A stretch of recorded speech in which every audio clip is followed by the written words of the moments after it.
Bonjour et bienvenue sur ma chaîne YouTube. Alors aujourd'hui, comme vous le voyez, on a un nouveau petit décor derrière.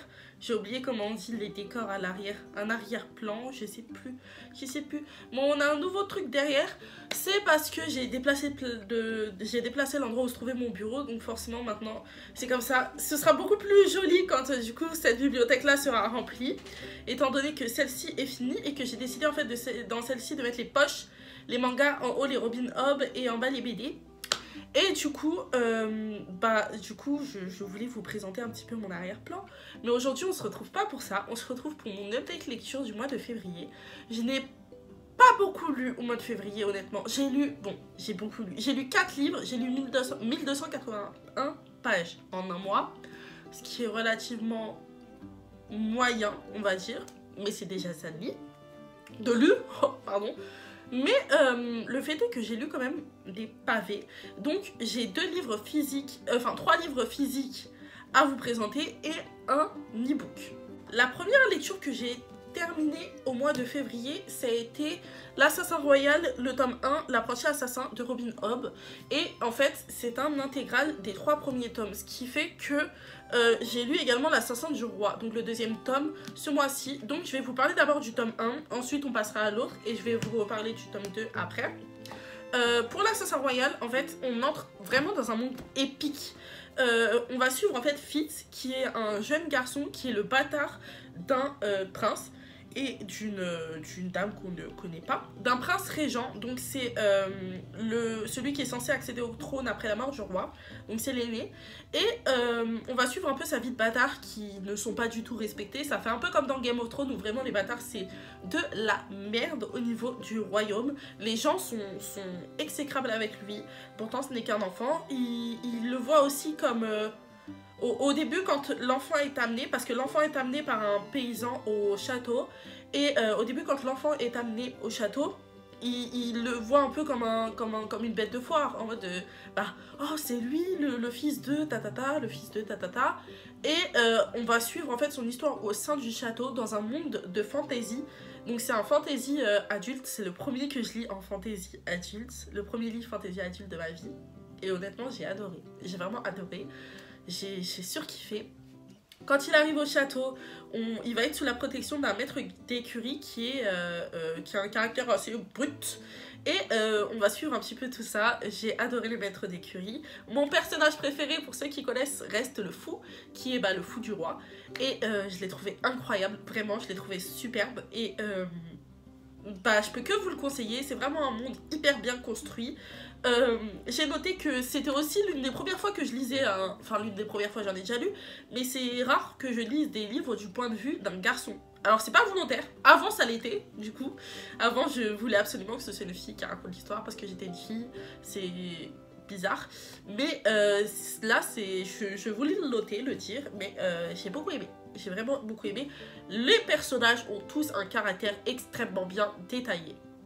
Il est possible que je fasse plusieurs pauses à l'intérieur qui normalement vous seront coupées parce que je suis enrhumée comme je l'avais dit sur Instagram et du coup cette vidéo est difficile pour moi à tourner. Mais du coup je disais que les personnages étaient hyper bien travaillés. Le caractère est hyper bien décrit. C'est-à-dire qu'on a vraiment donné une vie aux personnages et c'est pas juste des gens qui parlent en mode salut salut. Non, ils ont tous un caractère, tous leurs dialogues sont en accord avec eux. Et c'est ce que j'ai trouvé incroyable, c'est-à-dire qu'on s'attache vraiment au personnage. C'est l'une des rares fois où je me suis attachée vraiment à un personnage. Fitz, le bâtard du coup, je l'ai trouvé incroyable. L'univers s'il vous plaît, est juste génial. On a des voyages, donc ils vont aux 4 coins du pays. Enfin, ouais, je crois que c'est un pays. Oui, aux 4 coins du pays. Et les décors sont super bien décrits. Il y a des nouveaux us et coutumes il y a de nouvelles... Enfin, il y a de nouvelles manières de vivre dans chacun des pays où ils vont. Et à chaque fois, pour ces manières de vivre, enfin, je pense surtout aux montagnes, du coup, pour ceux qui connaissent, ils ont super bien fait le contraste entre... Je viens de postillonner. Pardon. Ils ont super bien fait le contraste entre la vie dans le château et la vie aux montagnes. J'ai trouvé ça super génial. J'ai vraiment trouvé ça incroyable. Et... j'ai vraiment adoré en fait. Et aussi pour ce qui est de l'univers, on a en fait des personnages qui ont un nom de qualité, voilà, un nom de qualité qui est censé, selon leur légende, décrire ce qu'ils seront plus tard. Par exemple, le prince s'appelle Vérité, parce qu'il est censé dire tout le temps la vérité. Le roi s'appelle Subtil, parce qu'il est censé être tout le temps dans la subtilité. C'est quelque chose qui est super bien décrit dans le livre et on n'est pas du tout perdu pour ce qui est de fantasy adulte. J'avais super peur d'être totalement perdue, moi qui est habituée au young adulte. Me retrouver dans un univers vraiment très adulte, très décrit, avec beaucoup de volume, c'est le cas de le dire. J'étais un peu perplexe, mais au final ça s'est très bien fait. Y a des mots, bien évidemment, que je ne connaissais pas parce que c'est un livre. L'Assassin Royal, pour ceux qui ne le savent pas, date du XXe siècle. Donc, c'est un livre avec des mots assez... un bon français. Un bon petit français, mais il est super facile à comprendre. C'est-à-dire qu'il y a 2-3 mots dans tout le livre où j'ai été obligée d'aller dans un dictionnaire pour voir où, ça veut dire quoi. Et où même avec la définition, c'était un peu compliqué. Mais j'ai adoré. J'ai adoré. Du coup, j'ai complètement oublié de vous préciser que pour ce qui est de l'Assassin Royal, c'est publié chez les éditions Pygmalion. Et il y a des super belles éditions qui sont disponibles, qui ne ressemblent pas du tout à celle que j'ai, qui n'est pas forcément la plus belle du monde. Très honnêtement, c'est pas forcément le plus beau livre que j'ai vu dans ma vie. C'est pas le plus attractif non plus, honnêtement. Sachant qu'il est super fluffy et c'est ça qui me faisait peur. C'est que c'est une grosse brique, super fluffy et pas forcément écrit, enfin pas forcément, c'est écrit relativement petit. Et les pages sont relativement grandes. Donc ça m'a fait peur. Le premier, je l'ai lu honnêtement en 10-12 jours. J'étais un peu en mode... C'est dur de le lire rapidement. Et le deuxième, j'ai été complètement hypée dans l'univers. Donc je l'ai lu en 6-7 jours, je crois même pas. Et ça a été super vite. Donc n'hésitez surtout pas. Je pense qu'à partir de 15 ans, vous pouvez lire facilement l'Assassin Royal. À partir de 15 ans facilement. Pour ce qui est du second livre, ce n'est pas dans l'ordre de lecture du coup. Mais en troisième, j'ai lu Marianne, fille du roi. Et c'est un petit livre en fait qui est écrit vraiment pour le coup super gros, sachant que je l'ai lu après un livre qui était en...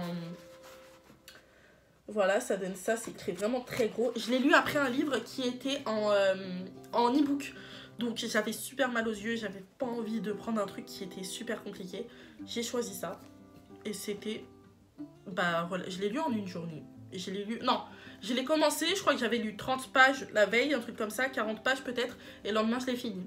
Et comment vous dire que ça a été d'une simplicité incroyable. C'est la chose la plus parfaite pour passer d'un gros bouquin qui fait mal à la tête ou un e-book qui fait mal à la tête parce que c'est sur un écran à quelque chose de simple qui t'aère un peu l'esprit mais qui te fait lire quand même. En fait c'est à ça qui m'a servi et je savais qu'il allait me plaire parce que en fait on parle de Marianne, du coup fille du roi Soleil, donc ça se passe à Versailles et c'est en fait une fille qui fait son entrée à la cour. Pour le tome 1 c'est premier bal à Versailles et j'ai trouvé d'autres tomes que je vous présenterai dans le prochain book haul et je savais pas qu'il y avait plusieurs tomes quand j'ai lu ça et je crois que c'est quand je l'ai tapé sur Amazon que j'ai vu qu'il y en avait d'autres. Et franchement, c'est vraiment, c'est trop bien. C'est-à-dire qu'on est dans le point de vue d'un enfant, donc il faut pas se leurrer, c'est assez simple, c'est extrêmement simple. On a quand même quelques expressions de l'ancien temps, du temps des années 1600, qui est présent. Donc c'est compliqué à ce niveau-là, mais on a en fait à chaque fois le petit 1 et la description de ce que ça veut dire en bas. Donc j'ai trouvé ça génial. C'est un livre accessible aux enfants et aux adultes. Donc... c'est d'une simplicité incroyable. C'est extrêmement mignon de voir une enfant arriver et découvrir un petit peu l'amour, par exemple.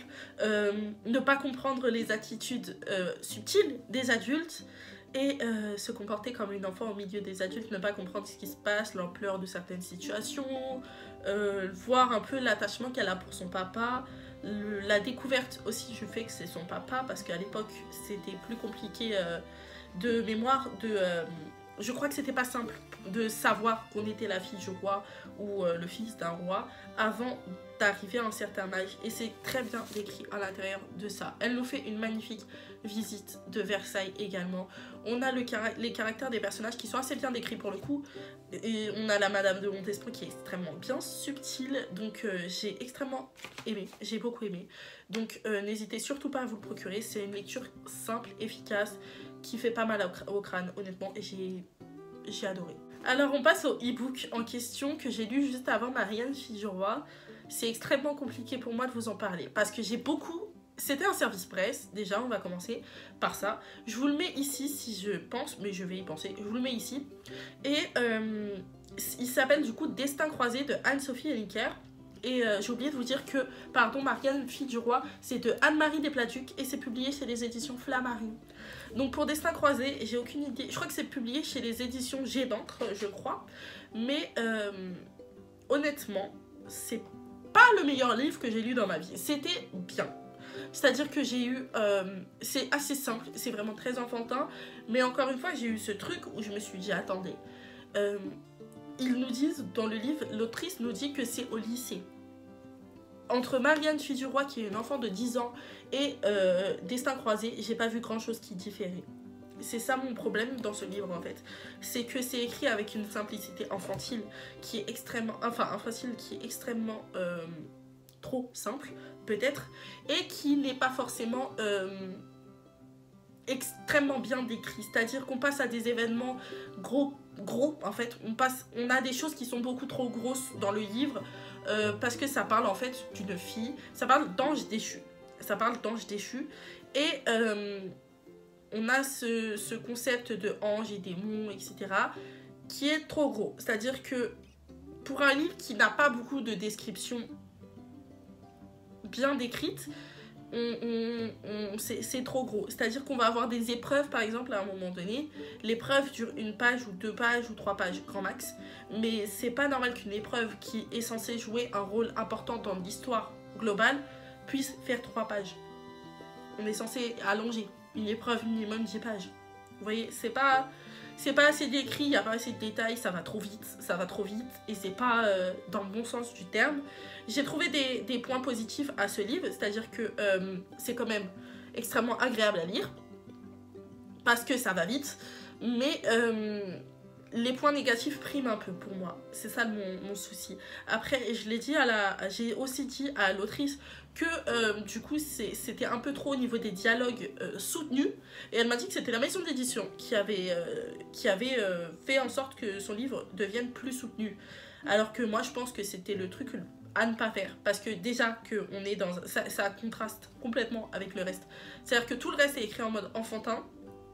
On a des trucs qui vraiment, j'ai vraiment l'impression que c'est au collège, et les dialogues sont des dialogues de filles du XVIIe siècle. Ça n'existe pas, même un adulte de nos jours ne va pas dire je serai en retard car je vais aller au supermarché pour que nous... Enfin, c'est pas... En langage SMS, c'est trop détaillé, c'est trop... Je suis désolée de tout mon cœur, j'ai remercié l'autrice de m'avoir envoyé son livre, mais honnêtement je n'ai pas envie de vous mentir, c'est pas un coup de cœur. Je vous conseille de tester, mais pour moi c'est pas un coup de cœur du tout. Désolée. Je me rends tout de même compte que j'ai énormément parlé, mais là on va passer à encore mon coup de cœur, le tome 2 de l'Assassin Royal de Robin Hood, qui est l'assassin du roi. Ça a été un coup de cœur phénoménal. Comment vous dire à quel point l'autrice m'a fait rentrer dans les personnages. Ce tome 2 a approfondi tout mon amour pour chacun des personnages.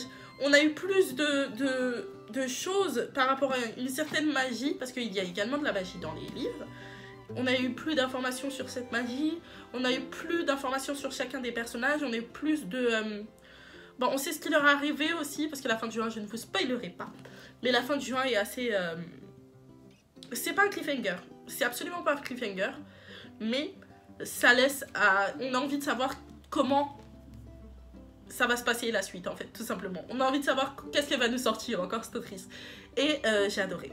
Je peux rien dire de plus, vraiment, elle a approfondi chacun des caractères des personnages, et je pensais pas que c'était possible, et pourtant elle l'a fait. Donc pour vous dire, je pense que Robin Hood, c'est vraiment une autrice qui va me rester dans le cœur, je pense, hein. Honnêtement, parce que je n'ai jamais... Je pense que c'est aussi le fait que je suis habituée à des livres qui sont écrits de manière extrêmement simple, à des young adultes comme Did I Mention I Love You, Another Story of Bad Boy, des choses comme ça, alors que ça, c'est en fait dans le tome 1, on va pas forcément avoir une intrigue de dingue, enfin si on a des intrigues, mais on va pas forcément avoir une intrigue de dingue. on va en voir en fait le début d'une intrigue qu'elle va commencer à ficeler.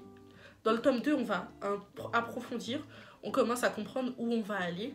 Dans le tome 3, je pense qu'elle va accélérer encore. Oh non, non, j'ai trop envie. En fait, elle construit vraiment au sens propre du terme son univers dans le tome 1. Puis, elle approfondit un peu. Elle fait une autre partie dans le tome 2. Et dans le tome 3, je pense que ça va être génial. Oh là là, j'ai si hâte. Non, vous vous rendez pas compte. Je pense que je vais bientôt... dès que j'ai fini, en fait, là, je suis sur Irrésistible Alchimie. Quand j'aurai fini Irrésistible Alchimie, on va se pencher là-dessus un petit peu, là. Parce que je suis trop contente. Je l'aime trop. C'est tout pour cette vidéo, j'espère qu'elle vous aura plu. Je m'excuse d'avance d'avoir extrêmement beaucoup parlé pour ce qui est de Destin Croisé, mais j'avais beaucoup de choses à dire parce que je ne veux pas non plus laisser que du négatif pour ce livre, parce qu'il y a un petit truc quand même qui est positif à l'intérieur, c'est que l'écriture est simple, la couverture est belle, on a plein de petites choses comme ça qui sont assez positives, et peut-être que ce livre va plaire également à d'autres personnes. Donc je vous encourage à prendre votre propre avis. Je vous encourage à vous faire votre propre avis, voilà, à vous faire votre propre avis sur le livre, ne pas le juger que par rapport à ce que j'ai dit, et me dire ce que vous en avez pensé. Peut-être que c'est moi qui n'ai pas réussi à accrocher, et voilà, c'est tout pour cette vidéo. N'hésitez pas à vous abonner à ma chaîne YouTube pour être au courant des autres vidéos, à commenter et à la partager.